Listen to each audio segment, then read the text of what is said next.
Assalamualaikum warahmatullahi wabarakatuh. Bu Sri. Waalaikumsalam warahmatullahi wabarakatuh. Pak Ubay, Apa kabarnya Bu Sri? alhamdulillah sehat. Alhamdulillah. Sebelum saya mengucapkan terima kasih sama Ibu di tengah-tengah kesibukan Ibu masih mengizinkan saya untuk dibersamai dalam belajar kegiatan CGP ini Bu. Kebetulan tema 3.1 itu di CGP ada terkait pengambilan keputusan berbasis nilai kebaikan. Nah, saya terima kasih banyak nih Ibu udah meluangkan waktu untuk saya untuk mewawancarai terkait pengalaman Ibu seputar pengambilan keputusan yang berbasis nilai kebaikan. Gitu Ibu. Sama Pak Ubay. Ya harus saya istimewakan dulu. CGP harus saya layani dan itu demi pendidikan kurikulum itu berjalan dengan baik dan dari hal yang menginginkan dari dalam itu dengan adanya CGP pendidikan dalam bidang bantu dan kalau Pak Ubay bantuin menanyakan bagaimana dalam mengambil keputusan saya sebagai pimpinan memang kadang-kadang dalam mengambil keputusan itu masih ada dilemanya. Saya mau ini risikonya ini saya sudah tetapi dalam mengambil keputusan saya berusaha semaksimal mungkin itu sesuai dengan aturan dan tidak mengganggu dalam kemasan dalam tidak melanggar aturan. Contohnya di Pak Ubay ketika di SDRM saat ini kan ada sekolah ada kelas yang kurang guru ya, sedangkan yang bisa lainnya kan sudah P3K, sudah PNS, sudah ada honor kabupaten. Nah, ada satu guru yang memang itu harusnya mengajar di kelas itu yang kurang, sehingga kalau saya ngambil honor murni, ngambil dari mana? Kalau saya nggak ngambil honor, siapa yang pegang guru kelas ini? Jadi kan jadi repot, sehingga saya harus mengambil keputusan. Mudah-mudahan ini tidak melanggar aturan dan ini harus disampaikan dengan yang mengajar di satu kelas ini bukan pegawai juga, bukan lembaga polisi juga, sehingga saya yang di kelas 1 itu saya mengambil keputusan walaupun benar harus disampaikan. Saya menawarkan, saya ambil dari BHK bahwa anak yang mahasiswa yang sedang skripsi kondisinya kondisi tidak kesibukan sehingga ini dia ingin mengajar kebetulan tadi sehingga saya terima, tapi dengan maaf dari sekolah tidak bisa memberikan honor. Itu sebetulnya sedih.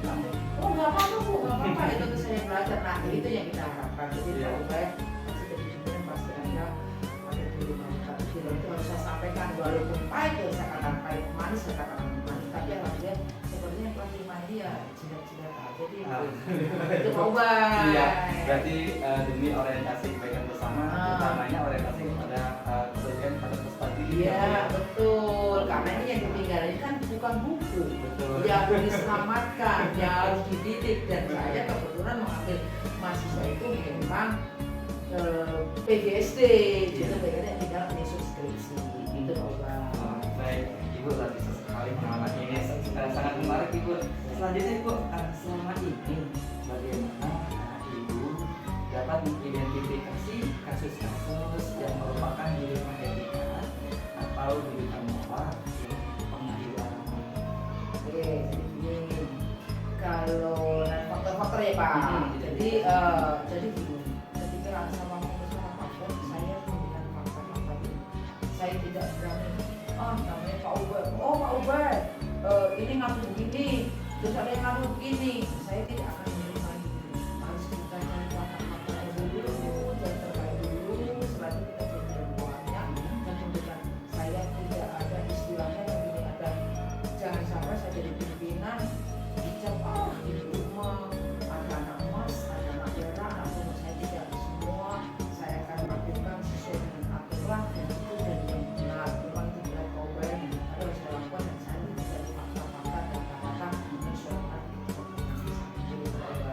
Faktor-faktor ini ya, ya agar itu kondisi situasinya kita mendapat kebenarannya. kebenaran, kita mencari kebenarannya, jangan cuma mendengar satu orang, tapi dari suara dari beberapa faktor, beberapa sumber itu kalau ada poin ini toh solusinya. Jadi saya juga salah di dalam melakukan jangan gitu ya. Iya. Di samping itu identifikasi apa selain fakta-fakta itu ada lagi nggak Bu Ibu mengidentifikasi satu kasus? Yang jelas saya ini apa ya Pak? Saya pasti akan memberi jawaban fakta. Itu pasti kita akan ada pertemuan atau apa ya? Kita bersama-sama kita bicarakan cari jalan konten itu dengan yang jelas dengan pikiran yang jernih. Jangan pilih kasih, jangan pakai emosi. Jadi kita tenangkan dulu. Oh iya, nah, kita dengan waktu-waktu yang tepat itu menjadi timing yang tepat. Jadi itu bahwa Baik Ibu. Selanjutnya selama ini bagaimana Ibu yang bisa menjalankan atau mengambil suatu keputusan di sekolah Ibu, terutama untuk kasus-kasus yang dimana misalnya ada dua kepentingan Bu, yang dua kepentingan itu sama-sama benar atau sama-sama menilai kebaikan, dan itu bagaimana kira-kira Ibu bagaimana kalau tidak ada seperti itu kita mengambil keputusan yang baik? jadi ini sebetulnya kan dua-dua sama-sama penting dan ini sama baik. Pastinya dari penting dan baik itu pastinya ada yang lebih penting. Betul. Nah, ada yang baik pasti ada yang lebih baik dan sehingga saya yang tentunya akan mencari yang terbaik dan itu istilahnya ini lebih sedikit dah ya kalau saya memutuskan ini seperti ini mundurnya dikit berarti lebih bawahnya banyak lagi yang sudah dikatakan penting dan lebih penting atau baik dan lebih baik itu pasti saya harus memilih yang terbaik itu Cari yang terbaik. terpenting. Oke, satu kali. Baik Ibu, selanjutnya Bu, kira-kira nih langkah-langkah atau prosedur seperti apa sih Bu yang biasa Ibu lakukan selama ini ketika Ibu sedang mengambil satu keputusan? Kira-kira langkahnya bagaimana? Ya, dalam mengambil keputusan itu saya yang jelas saya harus dari selain fakta-fakta ya untuk mengambil keputusan itu semua di sekolah ini pokoknya di sekolah ada masalah terus saya tadi fakta-fakta sudah dan saya harus berpikir jernih tidak gampang dipengaruhi kanan kiri dan dalam memberikan keputusan kalau itu perlu musyawarah tetap musyawarah kita cari jalan yang terbaik dan suara yang terbanyak. Semua ada 10. Saya nggak cocok 3 nih. Sepertinya 3. Berarti ini yang ini berarti keputusan seperti ini Bu. Saya juga akan mendengarkan seperti itu Pak. Jadi dari suara terbanyak itu akan secara demokrasi itu terima kasih. Selain dari Pak Mufti, Ibu juga mendengarkan berkolaborasi musyawarah kepada Provinsi Jawa kalau dulu gitu ya Bu ya. Itu perlu Pak. Perlu betul. Harus. Nanti Pak Uba nanti jadi pimpinan ya. Siap Bu. Baik, menarik sekali Bu. Selanjutnya Bu, kira-kira nih Bu, yang keempat, hal-hal apa saja sih Bu yang selama ini Ibu anggap paling efektif dalam pengambilan keputusan pada kasus dilema ketika kira-kira yang efektif itu yang seperti apa Bu? Ini yang efektif ini mana nih? Hanya situ yang efektif itu Pak Uba. Dan contohnya kayak tadi itu lebih efektif dalam pengambil keputusan mengambil gubernur tadi. Kalau bagi saya efektif dalam aturan, dalam peraturan efektif dan sama-sama dia untuk mengembangkan ilmunya sembari menyusun skripsi itu bagi saya adalah sangat efektif sekali. Itu masih banyak lagi yang perlu saya lakukan lebih efektif ya dalam keputusan ketika sekolah ini. Contohnya nih, ketika sekolah ini kan mendapatkan dana dan dana BOS dan UMP itu kan memang di situ saya menemukan sepertinya ini kalau prosedur kan sesuai dengan RKS, tapi dalam penyusunan RKS itu pasti akan saya yang menyusun mana yang lebih efektif. Contohnya untuk dari raport buku pendidikan. Ya, itu kan saya jatuhnya di literasi. Nah, saya harus perbaiki di literasi itu dari mulai gurunya, dari sehingga di ANBK itu akan saya fasilitasi yang saya utamakan yang berarti di sekolahnya untuk meningkatkan literasi ini yang jelas pertama saya harus fasilitasi dulu ada ruang multimedia sehingga anak-anak belajar untuk mengerti itu yang paling efektif. Sementara sebentar ini Pak. Iya. Oke ya. Baik, Gitu. berarti berdasarkan kebutuhan. Kebutuhan. Betul. Heeh. Baru kita mengambil keputusan atau kebijakan Iya. berdasarkan kebutuhan sekolah. Iya. Iya. Biasa Betul. sekali. Selanjutnya Ibu yang kelima, kira-kira Ibu hal apa saja sih yang selama ini merupakan tantangannya? Tantangan dalam mengambil keputusan pada kasus dilema etika. Itu banyak Pak tantangannya itu yang jelas saya ketika memberikan keputusan orang yang tidak sadar jelas pasti akan menurut saya oh ibu ini betul memberikan pasti ada yang di dunia itu pasti ada yang mendukung dan yang tidak dan itu harus saya terima ketika orang itu ketika saya ambil keputusan ada yang merasa ada yang katanya oh, saya terzalimi tapi saya sudah berusaha semaksimal mungkin tapi tentunya terbaik dan suara terbaik karena berbeda tadi sehingga apapun resikonya jangan kita tidak melaksanakan tugas melaksanakan kebijakan ketika walaupun bisikan-bisikan itu ada yang saya pasti akan bisikan-bisikan yang tidak benar karena kemarin tapi saya tetap teguh bahwa ini saya benar saya tidak salah memberikan keputusan mungkin itu Pak Bro. Belum ya Bu, tadi berdasarkan mufakat, Ya. musyawarah, hati nurani, kira-kira apa sudah tepat gitu ya. Jadi kita juga main juga di hati ini gitu kan hati nurani itu juga kita punya hati nurani juga tapi jangan sampai hati nurani itu sampai kotor-kotor ini ya jadi kita tetap lurus memang fokusnya memang benar. Iya, luar biasa. Selanjutnya Ibu nih, apakah Ibu memiliki sebuah jadwal tertentu mungkin atau tata kelola tertentu itu dalam sebuah penyelesaian kasus dilema etika? Kira-kira ketika ada satu kasus apakah Ibu langsung menyelesaikan di tempat atau Ibu ada jadwal khusus dalam menyelesaikan kasus tersebut?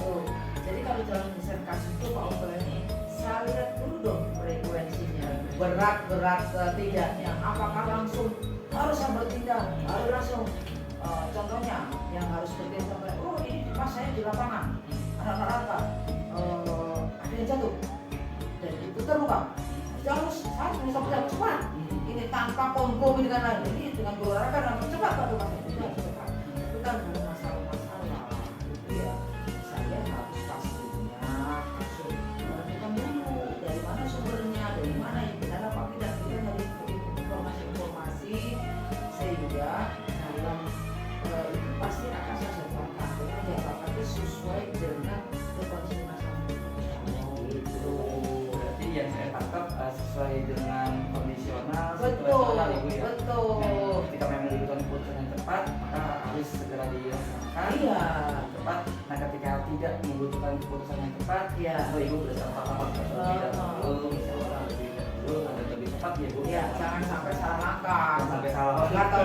apa berapa buku sampai selesai nggak tahu nggak pas sama dia Pak.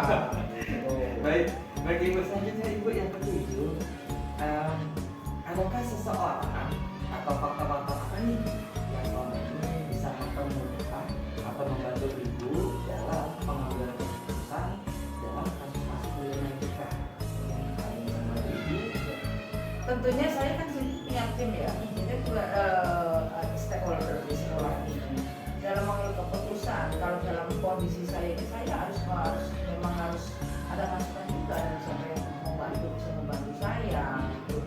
Jadi tidak pengennya wah, pokoknya jangan pakai pokoknya sehingga pasti ada yang membantu. Mungkin dari kalau seperti itu kan, jadi nanti dari kalau memang kasih dengan siswa, tidak nanti dengan wakil kepala sekolah, dengan siswaan, kata-kata guru, saya bisa berkomunikasi dengan wakil guru yang mungkin dengan mas, sesuai dengan ini dan kita Ya, tapi menyesuaikan dengan permasalahan apa betul, gitu ya. dari Siapa yang lebih menguasai lebih mumpuni lah ya, lebih pas istilahnya kalau kita itu jangan sampai sakitnya sakit perut dikasih obat mencret kalau mencret kok Iya. itu Nggak sampai obat salah diagnosis. salah diagnosanya jangan sampai salah harus pas. Baik. Ibu ini ya sampai ke pertanyaan penghujung Ibu Ya, apa dan nih? terakhir. Kira-kira Bu dari semua hal yang sudah Ibu sampaikan, proses pembelajaran apa sih Bu kira-kira yang bisa dipetik dari pengalaman Ibu ketika mengambil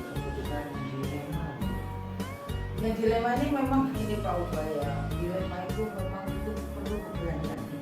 Dan selama ini saya dalam memimpin itu pasti banyak keputusan dilema.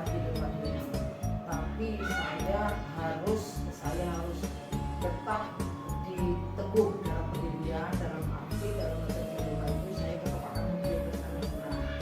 Jangan belok kanan belok kiri dalam tadi sudah walaupun dilema ketika memutuskan itu yang memang itu yang benar dan diputuskan dengan benar memberikan suatu solusi yang benar itu dilema yang sebenar. Tapi ketika saya memberikan itu harus benar karena saya dilema ngambang nggak punya kekeh sehingga saya melenceng, nah itu akan dilemanya tambah panjang. Saya harus katakan kayaknya harus rasakan ini ya kita rasakan nggak enaknya sekali dua misalnya nyaman semua berjalan dengan lancar. Terus ada yang semua ada terpaksa ini sedikit langkah oh iya berarti betul kemarin berikan kebijakan itu benar jadi jangan kebijakan itu melenceng. Itu Bu harus sesuai dengan garisannya. Iya.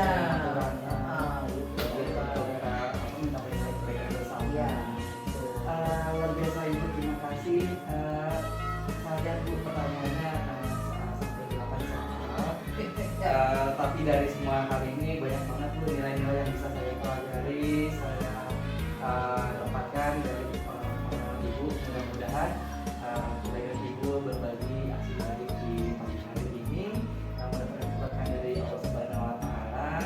Mudah-mudahan selama Ibu berkarir sebagai kepala sekolah, sebagai guru, mudah-mudahan Ibu bisa sebagai amat Ibu. Terima kasih Pak Ubay. Pak Ubay juga sudah memberikan kesempatan untuk saya dengan dari muncul dinas saya dan suatu kebanggaan dan saya ingin ketika nanti sudah tidak berdinas saya mengarahkan tolong juga coret-coret yang lain Pak Ubay. Ajaklah teman-teman berdua sehingga hari ini akan lebih pendidikan lebih. Terima kasih Pak Ubay. Terima kasih Bu, saya Sama pamit. monggo. Ya, demikian wawancara saya dengan Ibu pimpinan Kepala Sekolah SD Negeri Kelas 1. Demikian saya akhiri. Wassalamualaikum warahmatullahi wabarakatuh. Waalaikumsalam warahmatullahi wabarakatuh. Terima kasih, Bu. Terima kasih Pak Ubay. Assalamualaikum warahmatullahi wabarakatuh. Selamat siang Pak Duta. Selamat siang Bapak Ubaidillah. Alhamdulillah hari ini Pak Duta selaku wakil kepala sekolah di SD betul Pak ya? Betul. Mohon izin Bapak, hari ini saya akan melakukan wawancara dengan Bapak terkait kebijakan dalam pengambilan keputusan yang berkaitan dengan keputusan yang biasanya Bapak ambil dan Bapak terapkan untuk di sekolah ini, gitu ya Pak ya. Nah, mohon izin Bapak, dulu Bapak gimana kabar, sehat? Alhamdulillah sehat Bapak. Sehat Pak ya? Sehat. Baik. Yang paling utama kita sehat dulu. Jadi untuk melakukan aktivitas kalau kondisi sehat, insya Allah semuanya lancar. Alhamdulillah betul Bapak. Baik Bapak, terkait dengan pertanyaannya yang pertama, mohon izin Bapak sebelumnya selama ini bagaimana Bapak dapat mengidentifikasi kasus-kasus yang merupakan dilema etika atau dugaan moral yang terjadi di sekolah Bapak? Ya, untuk di sekolah SD Negeri Ranti 05 pagi ini dalam mengidentifikasi kasus-kasus yang merupakan dilema etika atau dugaan moral, tentunya kita harus mengidentifikasi atau menganalisis permasalahan-permasalahan itu berdasarkan fakta, fakta di lapangan, apa penyebab permasalahannya, dan bukan hanya dari satu orang saja, tetapi dari semua stakeholder sekolah, entah itu dari guru, teknik maupun dari komite sekolah, supaya informasi yang kita dapat itu bisa sepadan, seimbang, sehingga nantinya mudah untuk melanjutkan proses selanjutnya. Baik, jadi kita terutama melihat fakta-fakta dulu. Iya, yang pertama kita kumpulkan dulu nih permasalahannya apa gitu. Dari berbagai macam sumber, dari mulai guru, keluhan-keluhan mereka. Tentunya dalam menyampaikan keluhan ataupun masukan-masukan itu tidak bisa kita hindari dari nilai-nilai subjektivitas orang tersebut. Itu pasti. Tetapi pastinya kita sebagai bagian dari manajemen sekolah harus bisa memposisikan diri, harus bisa mengkondisikan seandainya kita posisi dari mereka. Ketika mereka menyampaikan sesuatu, oh seandainya kita posisi di situ, apa dampak, manfaat sama masalahnya untuk kita dan untuk mereka. Baik, Kurang lebih seperti itu. Berarti nilai kebaikan apa yang Nah, betul ya. gitu Bapak Ya, ya. betul. Baik Bapak, selama ini bagaimana Bapak sebagai wakil kepala sekolah dalam menjalankan pengambilan keputusan di sekolah Bapak, terutama untuk kasus-kasus di mana ada dua kepentingan nih Pak, misalnya ada dua kepentingan yang sama-sama benar atau sama-sama mengandung nilai kebajikan. Kira-kira Bapak gimana cara mengambil keputusannya Pak? Ya, kebaikan itu kan objektif ya, relatif. Kebaikan itu apakah menurut pribadi pihak manajemen atau menurut pihak guru gitu. Nah tentunya kembali lagi dalam mencari solusi ketika ada dua permasalahan yang berbenturan, yang mana keduanya itu punya nilai kebaikan. Nah, kita analisis dan kita lihat secara jeli bersama tim sekolah lain, tim manajemen sekolah lainnya. Pastinya dalam kedua kebaikan ini ada yang lebih baik. Itu nggak mungkin dua-duanya itu sama. Iya. Ada yang lebih baik dan ada yang lebih banyak masalahnya untuk kepentingan banyak. Maka yang harus kita pilih adalah yang lebih banyak masalahnya, kebaikan untuk kita semua, khususnya untuk peserta didik.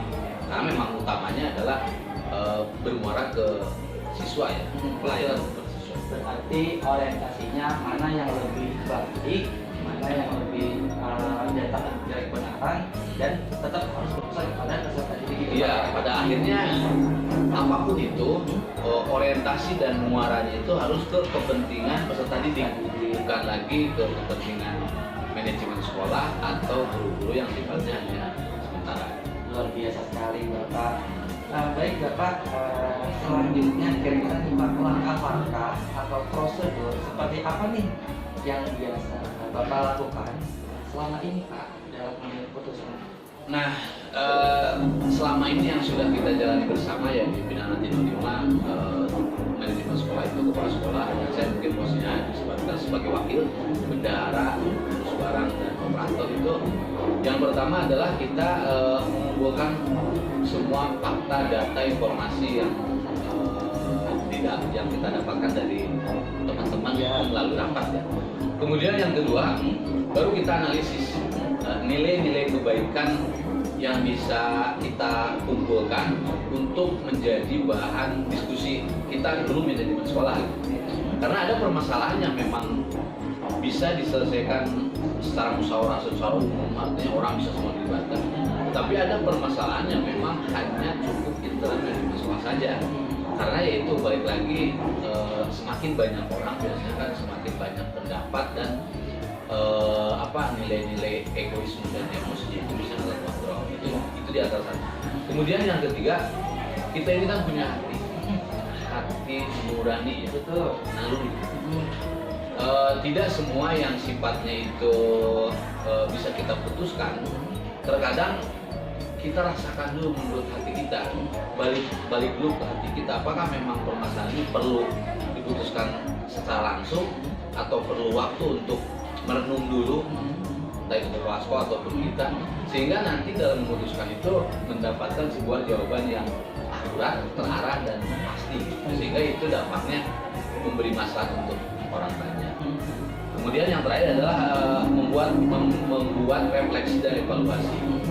Setelah kita memberikan keputusan, kepala sekolah memberikan keputusan, beberapa minggu atau bulan kemudian dilihat, kita evaluasi apakah apa yang diputuskan oleh manajemen sekolah itu benar adanya berdampak untuk kepentingan secara umum atau tidak. Nah itu yang terakhir. Mungkin itu. Baik, berarti langkah yang biasa Bapak lakukan untuk mengambil keputusan di manajemen sekolah ini, pertama itu Bapak mengubah fakta-fakta. Iya, betul. Di fakta tersebut di dalam forum diskusi Bapak antar itu, gitu Pak ya. Iya. Terus Bapak melihat, yang kedua saja Bapak melihat sisi nilai kebaikan mana Betul. yang lebih diutamakan, gitu Betul. Lalu selanjutnya yang ketiga, yang mengambil keputusan nanti Bapak akan menimbang-nimbang di hati nurani, bukan hati kita akan sudah maskernya atau belum gitu Pak ya. Lalu terakhir yang mengambil keputusan tersebut, Bapak masalah refleksi dan evaluasi sekiranya apakah keputusan tersebut sudah tepat atau Betul. belum. Gitu Bapak ya. Ya betul. Baik, Bapak selanjutnya Bapak, kira-kira nih Pak, hal apa saja yang selama ini Bapak anggap efektif dalam pengambilan keputusan pada kasus dilema etika? Nah ya, ketika ada permasalahan yang kasus-kasus yang berkaitan atau berhubungan dengan etika ya di sekolah, yang mana etika ini memang salah satu nilai yang sangat baik dan harus tetap dipelihara oleh sebuah institusi atau lembaga. Karena menurut saya prinsip dalam bekerja dimanapun dan kondisi apapun, bahwa etika, adab dan rasa kenyamanan secara emosional antara satu sama lain itu terbentuk dulu. Jadi menurut saya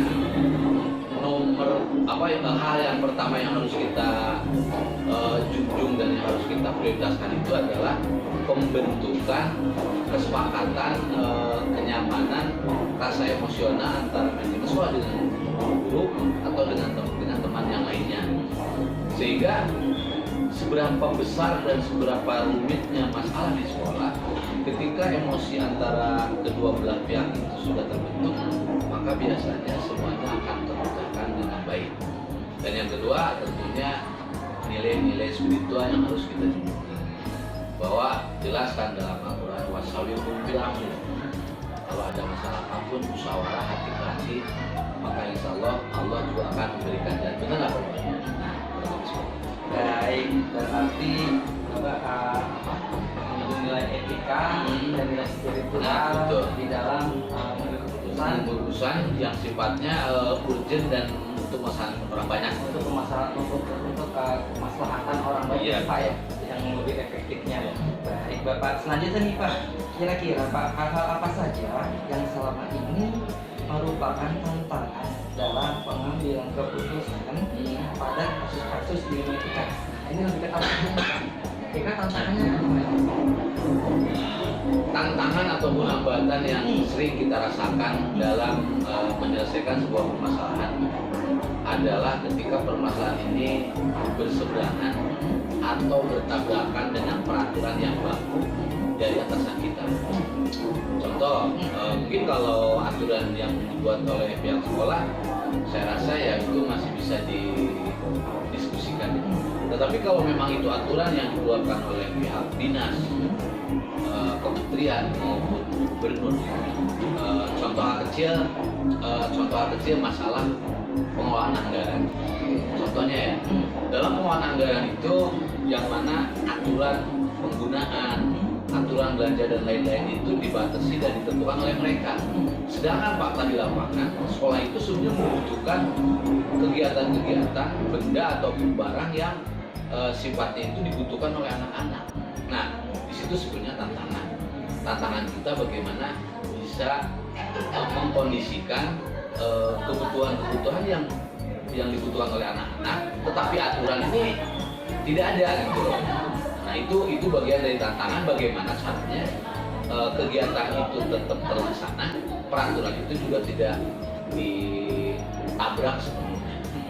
Gitu. Baik, berarti tantangannya itu terutama ketika aturan yang baku lahir dari dinas Atau atasannya juga. ya, berkaitan dengan keputusannya, terkadang ketika fleksibilitasnya itu kurang, sedangkan di sekolah itu membutuhkan hal lain yang kemungkinan tidak ada gitu Pak ya di jadwal dinas. Jadi ada nilai keseberangan ya.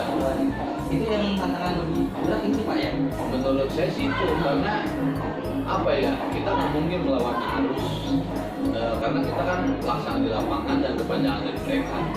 Artinya apa yang sudah ditetapkan dari perusahaan oleh atasan kita, dan itu yang harus dijalankan. Tetapi kan faktanya atasan kita itu kan mungkin karena belum melihat langsung di lapangan sehingga belum bisa benar-benar mengkaji sisi maslahat dan mudaratnya untuk itu tantangannya. Di antara aturan Di antaranya. kemaslahatan ya. Baik. Bapak menarik sekali. Selanjutnya Bapak, apakah Bapak memiliki sebuah tata kelola atau jadwal? Kira-kira ketika ada sebuah permasalahan, apakah Bapak ada tata kelola atau jadwal tertentu dalam sebuah penyelesaian kasus dilema etika tersebut, Pak? Nah, apakah Bapak langsung menyelesaikan di tempat langsung, atau Bapak memiliki sebuah jadwal untuk menyelesaikannya? Bentuk atau prosedur seperti apa yang kira-kira Bapak jalankan dalam penyelesaian kasus tersebut? Baik, baik. Tergantung dan dilihat dulu dari rumit dan tidak rumitnya permasalahan itu ya. Kalau memang itu permasalahan itu terjadi secara mendadak, tiba-tiba, dan nilai urgensinya itu harus diselesaikan hari itu, maka ya kita dari pihak manajemen sekolah langsung mengadakan rapat mendadak internal manajemen untuk menyelesaikan permasalahan tersebut. Itu yang pertama. Jadi sifatnya tentatif. Sekiranya itu masalah terjadi ketika itu dan urgensinya itu membahayakan, contoh ada anak yang mungkin jatuh, sehingga itu kan dampaknya nanti akan kemana-mana, itu harus diselesaikan secara langsung. Tapi kalau ada permasalahan yang sifatnya bisa diselesaikan dalam waktu yang nggak harus waktu itu, kita catat dulu permasalahannya, kemudian nanti ketika rapat rutin bulanan itu baru kita bahas bersama dengan guru-guru, sekaligus mengevaluasi semua permasalahan-permasalahan yang terjadi di lapangan seperti itu. Baik. Jadi sifatnya lebih ke kondisional gitu Pak. Betul, Ya? kondisional. Apabila dibutuhkan keputusan yang cepat, segera Lihat dari urgensinya. lihat dari urgensinya dulu. Kalau memang itu urgent dan kalau dibiarkan itu akan banyak dampak negatif ke kita, maka segera harus diselesaikan. Baik, baik. Keren sekali Bapak. Selanjutnya Bapak mau izin, menurut Bapak, adakah seseorang atau faktor-faktor apa nih yang selama ini mempermudah atau membantu Bapak dalam pengambilan keputusan dalam kasus-kasus dilema etika? Mungkin ada nggak Pak seseorang yang bisa membantu atau faktor lain gitu? Ya. Kalau faktor secara subjektif dan secara individu sih, menurut saya ya semuanya juga punya peluang untuk memberikan sebuah masukan. Tetapi kalau secara kedinasan tentunya ketika ada sebuah permasalahan yang tidak bisa diselesaikan di lingkungan sekolah, ya mungkin kita bisa mencoba untuk mengajak pihak pengawas sekolah atau ke Satlak untuk menyelesaikan permasalahan itu. Kalau memang di level itu bisa selesai ya sudah. Kalau memang belum selesai juga ya biasanya naik ke level Sudin yang ke bagian yang menangani.